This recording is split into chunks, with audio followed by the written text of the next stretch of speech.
Hello learners, welcome back to my YouTube channel. And इस वीडियो में मैं आप लोगों के साथ डिस्कस करने वाली हूँ क्रेडिटर्स टर्नओवर रेशो के बारे में। ओके, और ये रहने वाला है रेशो एनालिसिस का पार्ट 9।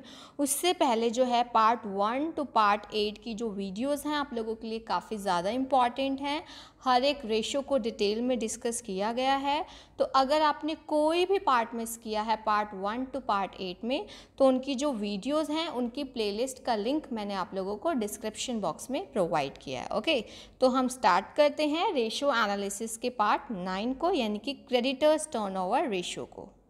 सबसे पहले हम लोग मीनिंग की बात करेंगे। क्रेडिटर्स टर्नओवर रेशो, जिसको हम लोग पेएबल टर्नओवर रेशो भी कहते हैं, क्योंकि ये बिल्स पेएबल से रिलेटेड होते हैं। जैसे आपको बताया था डेटर्स टर्नओवर रेशो या फिर receivable turnover ratio. In the same way creditors turnover ratio और पेएबल टर्नओवर रेशो। देखो, द क्रेडिटर्स और suppliers are the parties from whom goods are purchased on credit. ठीक है, आप अगर क्रेडिट में उधार में परचेज कर रहे हो तो किससे करते हो? वो आपके क्रेडिटर्स होते हैं ना, क्रेडिटर्स बन जाते हैं।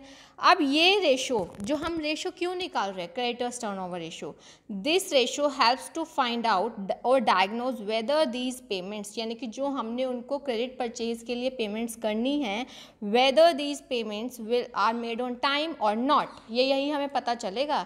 ठीक है, उसके बाद टाइमली अगर हम पेमेंट करते हैं, helps to create good relation with suppliers. इसका मतलब हमारे अच्छे रिलेशन होंगे। ऑब्वियस सी बात है, अगर आप सप्लायर को टाइमली पेमेंट करेंगे तो वो अच्छे रिलेशन ही बनेंगे ना। ठीक है, इजी एंड स्मूथ सप्लाई, वो आपको इजीली सप्लाई करेगा चीज़ों को, और इवन एट लो प्राइस भी कर सकता है और एट अ डिस्काउंट, तो आप लोगों के लिए बेनिफिशियल है। ठीक है, as a businessman. So this results into low cost of production. Obvious है, अगर आपको लो प्राइस पे मटेरियल मिल रहा है तो लो कॉस्ट ऑफ प्रोडक्शन आएगी, एंड दस increase in the profits of the business. इस टाइप से जो हमारे बिजनेस का प्रॉफिट है वो भी क्या होगा, बढ़ेगा। ठीक है, अब बात आती है कि इसका फॉर्मूला क्या है, जो सबसे इम्पॉर्टेंट है।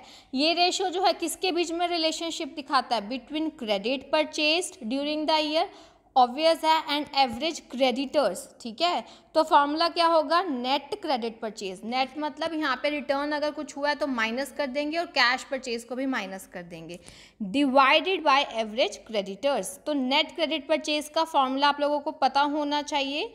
टोटल परचेज में से अगर आप कैश परचेज माइनस कर देते हो और परचेज रिटर्न माइनस कर देते हो। ठीक है, अब एवरेज क्रेडिटर्स की अगर मैं बात करूं तो वो आपके पास क्या फॉर्मूला रहता है? Opening creditors plus closing creditors plus opening bills payable plus closing bills payable divided by 2। जैसे डेटर्स के केस में opening debtors plus opening bill receivable plus closing debtors plus closing BR divided by 2 था। इन the same वे यहाँ पे creditors के case में उल्टा हो जाएगा। ठीक है, यहाँ क्रेडिटर्स और बिल पेएबल आएंगे। ठीक है, अब आपको एवरेज पेमेंट पीरियड भी निकालना पड़ सकता है। जैसे हमने डेटर्स में एवरेज कलेक्शन पीरियड निकालना सीखा था, वैसे ही यहाँ पे आपको एवरेज पेमेंट पीरियड। ठीक है, this ratio indicates the time after which the payment is made to the creditors. ठीक है, अब जो पेमेंट है वो आपका पीरियड मंथ्स में हो सकता है, वीक्स में और डेज में, और जितना कम पीरियड होगा, शॉर्टर द पीरियड, ऑब्वियस है, अगर आप कम टाइम में पेमेंट करोगे the better it is for the firm, हमारे बिजनेस के लिए भी,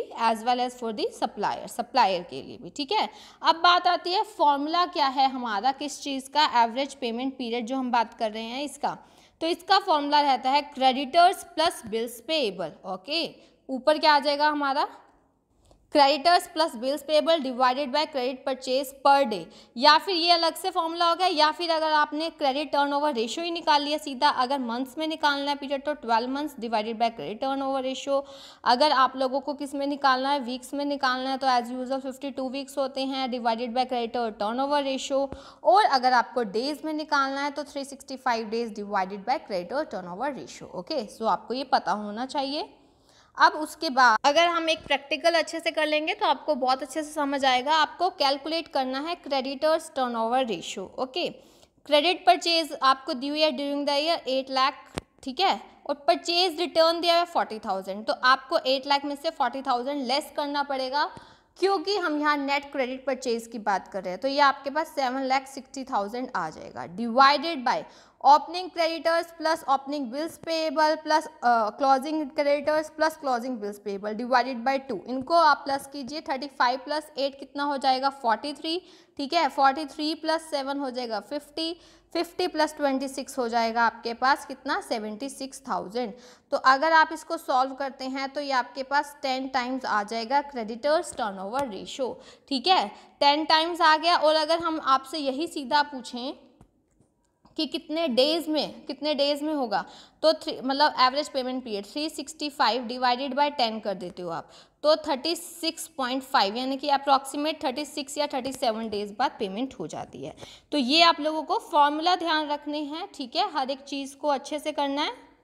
okay, thank you so much. कोई भी प्रॉब्लम हो आप पूछ सकते हो। अगर अभी तक आप लोगों ने इस चैनल को सब्सक्राइब नहीं किया है देन डू सब्सक्राइब और बेल आइकन प्रेस कर लेना ताकि आपको अपकमिंग वीडियोस की टाइमली नोटिफिकेशन मिल सके। Okay, and keep learning and keep sharing. Okay.